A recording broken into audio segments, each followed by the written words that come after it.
Preformed line products' helical concept was originally developed for power utility networks back in the 1940s and then adapted for fiber optics in the 1980s.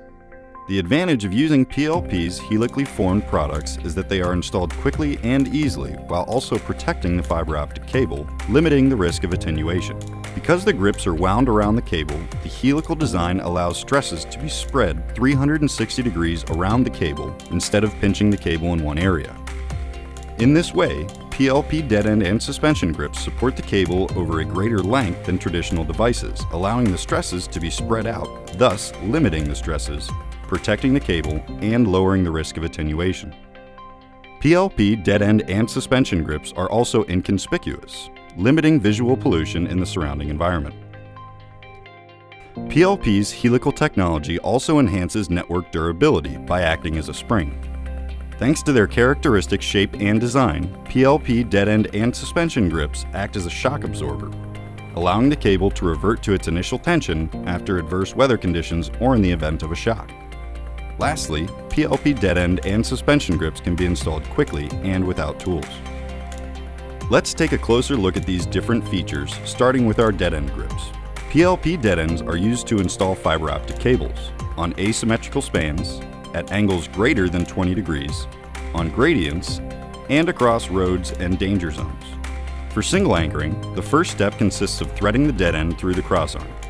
Then, the technician wraps the section of the shorter leg between the two colored markings around the cable and wraps it twice around the cable to support it, leaving room to make final adjustments to the cable before it is locked into place. Once the tension and sag have been adjusted, the dead end should then be locked by wrapping the whole length of both dead end legs around the cable. For double anchoring, simply thread the second dead end through the crossarm.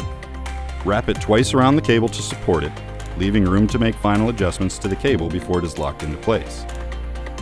Lastly, complete the installation by wrapping the whole length of both dead end legs around the cable. Next, let's see how our suspensions are installed.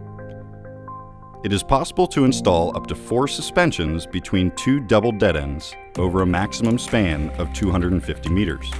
PLP suspensions allow sag and tension to be adjusted individually on each span, with no need to go back over it after tension. First, thread the suspension into the hole of the crossarm. Then, place the cable at the first color mark of the first leg using it as a support. Then wrap the leg around the cable twice, adjusting the tension as needed by pulling the cable. Once the tension and sag have been adjusted, lock the tension by wrapping the entire first leg. Then wrap the entire second leg. Depuis 1973 dans les télécoms, j'ai eu un peu l'évolution de tout le matériel et aujourd'hui, cette technicité a plusieurs avantages. Ces dispositifs de suspension et d'ancrage nous apportent un certain confort. C'est du matériel qui est ultra léger, ultra performant, qui nous permet de conserver les mêmes techniques de déroulage qu'avant, c'est-à-dire sur poulie, avec des dispositifs de suspension et d'ancrage qui se manipulent en toute sécurité, qui permettent justement aussi un gain de temps, un gain économique et aussi s'intègrent parfaitement dans le paysage. Ils restent très discrets par rapport à d'autres systèmes d'accroche.